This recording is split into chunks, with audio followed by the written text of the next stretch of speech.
district is in Orange County, which is very helpful because they're very red up there. And that's a really good thing. But it's a very 1% no party preference other in my district.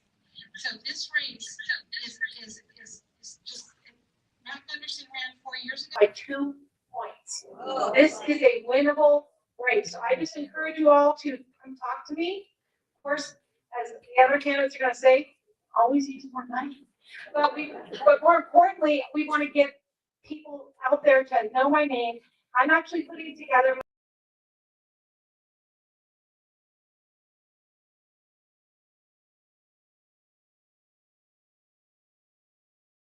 we each live in a village. So I have a sign up sheet in the back. You can sign up to be kind of the coordinator, get out the vote, go canvas, talk to people. We'll give you the names. You don't have to talk to every single person. We'll only have you talk to the ones that we think will actually vote and vote with a little bit of common sense. And so please see me afterwards. Anisha's going to help me at the back table. She's in the purple up here. And we want to get, and it'll benefit all these candidates you're going to hear from today, because we'll get out the vote for everyone. It'll benefit Jen, it'll benefit Steve, it'll benefit Michael, again, and her Morgan. So I'm excited to be a part of this community, and because I know you guys, look at this turnout, it's amazing. And you guys care about your country, care about your state, and you are the difference makers to get out the vote. I was thinking earlier today about the silent majority. And the reason we're called the silent majority is because we're respectful. So we vote. And we don't necessarily have to be the loudest out there, but we do need to be the loudest when it comes to telling our friends and family. If we don't make a move and save California, we're doomed. And we all know that. We all know that. We're 1 or 2 elections away from just going off the cliff financially. And you're going to hear more about them from the candidates. But I really encourage you. You can write postcards. You don't have to go knocking. You can text message. There's so many ways to get involved. So please sign up and help the candidates however you can. So that's my little spiel for me and the candidates. But I am going to go ahead and bring up our candidates right now. And I'm actually going to bring them up one at a time, but they're going to sit and then we're going to have a talk. So I'm going to do a brief introduction on each one, and then they're really going to tell you more about who they are. So the first one I'm going to bring up is a friend. I've actually known him since I was 10. And I won't tell you how long that is, but it's a long time. I knew him in elementary school, junior high. He grew up right here in Oceanside. We didn't really reconnect after high school until we both started running in politics. And it was kind of amazing that we actually both found out we were Republicans, because most of our friends are Democrats. So it's been kind of fun to reconnect. But he is smart. He is running for state controller, and he is going to be, as his sign says, radical transparency with the state of California Doge, state of California. And he's smart and he's likable and he's electable and he's going to turn our state around. So welcome, Herb Morgan. Hey. Hoorah. First one? Yep. Okay, I'm just curious. I've only recently gotten to know this man, and very, very briefly, but every time I hear him, I'm mesmerized. He's a smart man. He is from California. I'll let him tell more about his background because I don't know much other than I know he has 5 kids and I have 6, so I win. But the main thing I know about this man is he was the city attorney for Huntington Beach. And if any of you pay attention, Huntington Beach has been the tip of the spear to fight back against Sacramento's terrible, terrible policies telling cities what to do. And he'll tell you more about that, but I'm just so excited that he is going to step up, run against Rob Bonta to California and start prosecuting people that actually are committing fraud. They'll find the fraud, they'll prosecute it. Welcome, Michael Gates.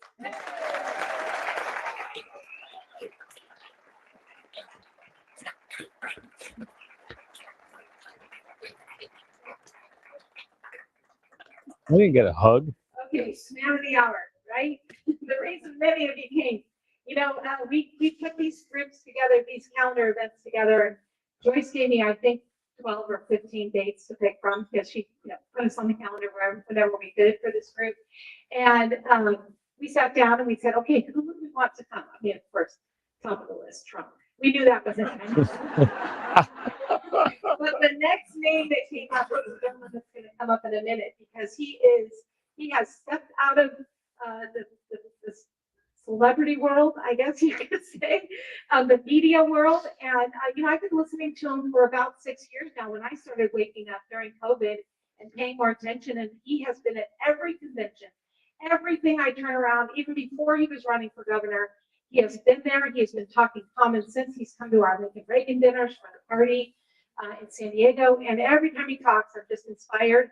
And I'm so excited that he has stepped up to run for governor because in California, we're crazy and we need somebody like Steve Hilton.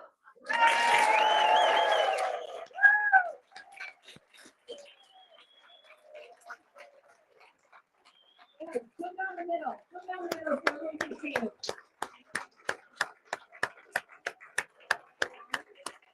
Here, check.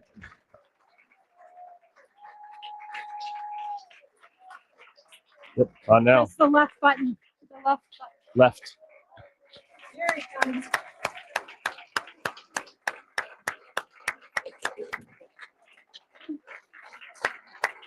Got the sign ready to go.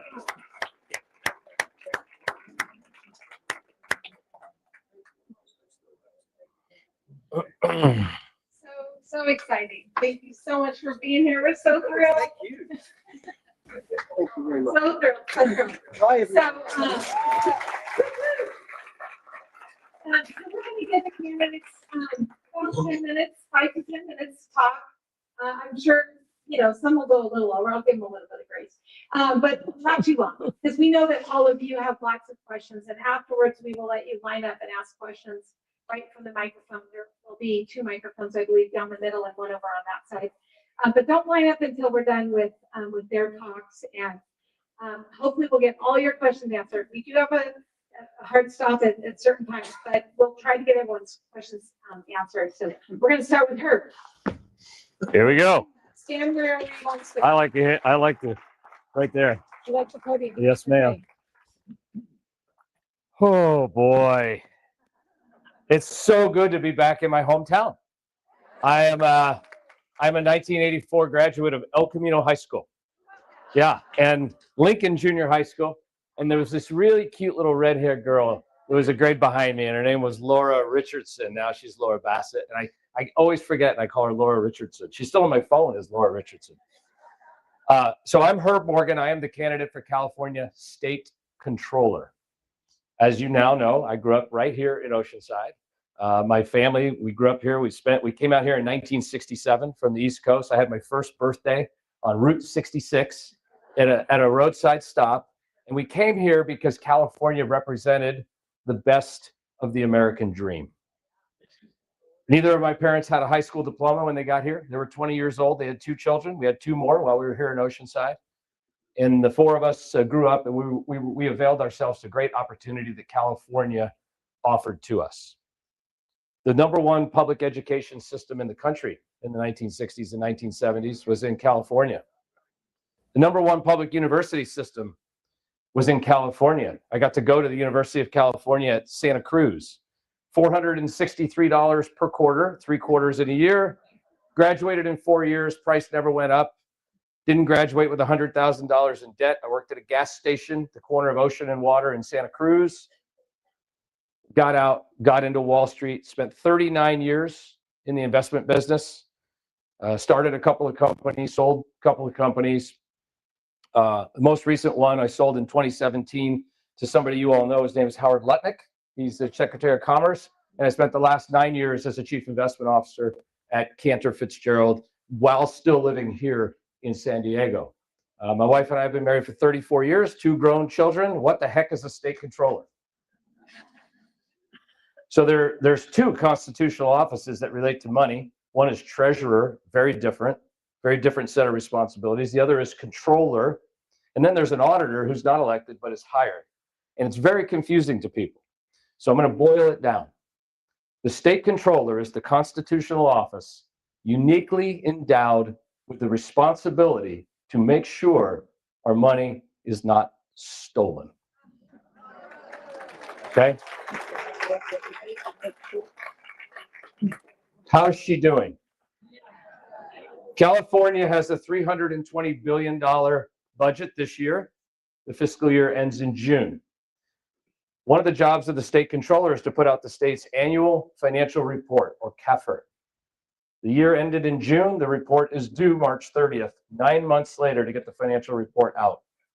4 years in office, she's never come close to getting the report out on time. She missed the March 30th deadline. Today is May 1st. The report is still not out. This risks all of our federal funding. Her one job: prevent fraud, not doing too well; get the financial report on time, not doing too well. Our budget is $320 billion. How much is $320 billion? Yeah, it's a lot. If a dollar were 1 second, 320 billion seconds would be 10,700 years. Yeah. We are the richest country in the history of the human race, the United States of America. Within the United States of America, we are the richest state. No question about it. More wealth here, the largest economy. We tax it at a higher rate, and we still produce. So we have more tax revenue than any other state in the union. We have the highest per capita tax burden of any state in the union. And I think it's fair for everyone in this room to expect the very best programs of compassion. All of our services, whether it's automobile registration, help for the homeless, clean air, clean water, top-notch education like we had in the 60s and 70s. It's fair to request that for what we pay. How are we doing? We're 50th out of 50 in economic opportunity. A lot of you look like you might be retired. I just retired 3 weeks ago. We're 50th worst place to retire out of 50 states. We have the highest environmental regulations, yet we're 46th in air quality. We're 49th in drunk driving, 48th in school bus safety. I mean, I could just, if you give me another 30 minutes, I can list everything where we're between 45th and 50th. How is it that our state budget went from $185 billion 6 years ago to $320 this year? The governor has asked for $350 next year.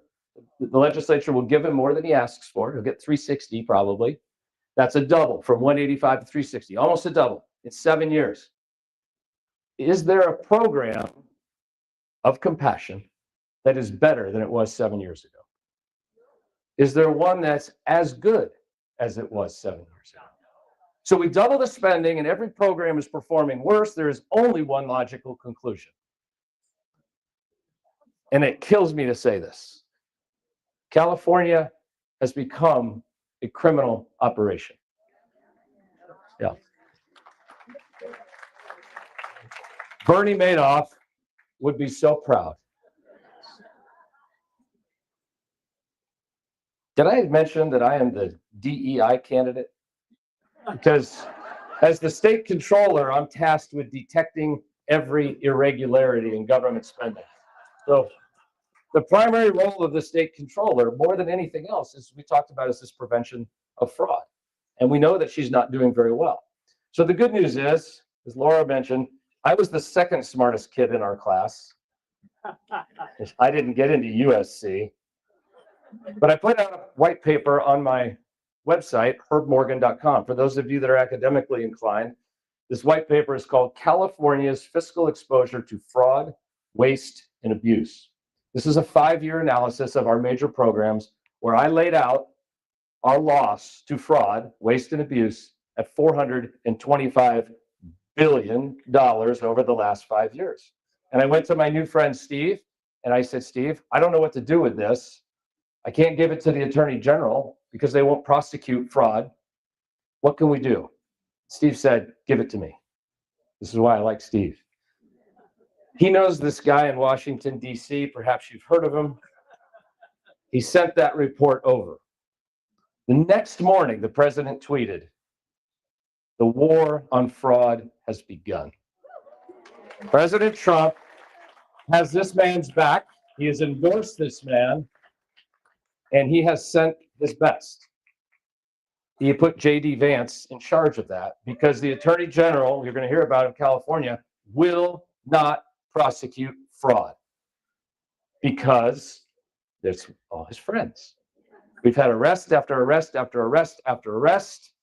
It's only just begun because when Michael Gates is the Attorney General, it's going to get into high gear, these arrests.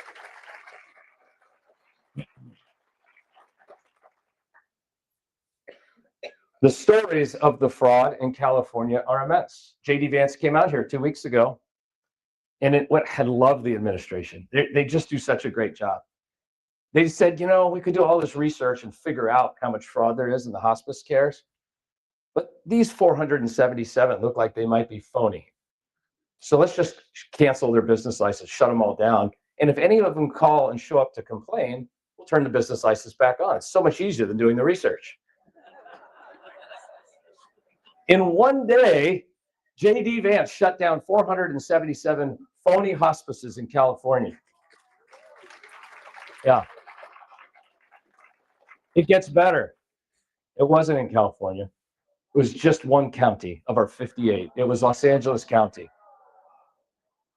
I'm not prone to hyperbole. I'm not prone to exaggeration. My $425 billion of waste and fraud is low. I say this without abatement, without reservation, and without exception. The good news is I came with a solution. My other white paper on my website, herborgan.com, or in the back of the room on the table. It's called Radical Transparency in California, a plan for accountability and oversight. I'm going to simplify this into about 60 seconds.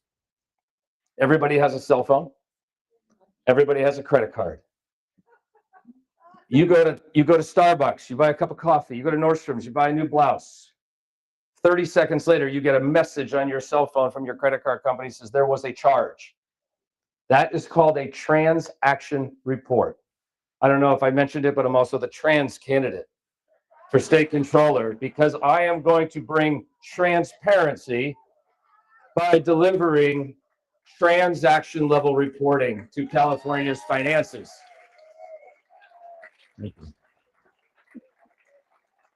What does that mean? We are going to create a transparency war room in Sacramento. Think NASA Mission Control meets Wall Street Trading Desk. When the state controller has the authority, legal authority, to demand and dictate the method of financial reporting of anybody that touches our money. Counties, cities, NGOs, school districts, water districts, high-speed rail authorities. So we're going to dictate daily transaction level reporting. And that's very easy to accomplish because I only have to have them, that means hurry up. I only have to have them sign up one time. Every transaction comes in. It's a searchable public database for all to see. 6 months, the problem is solved and the fraud goes away. Thank you for having me here. Make sure to stop by the back table. Don't forget about those white envelopes. They're very important. You all know what they're for. Thank you, Ron. Thank you. We have them changed.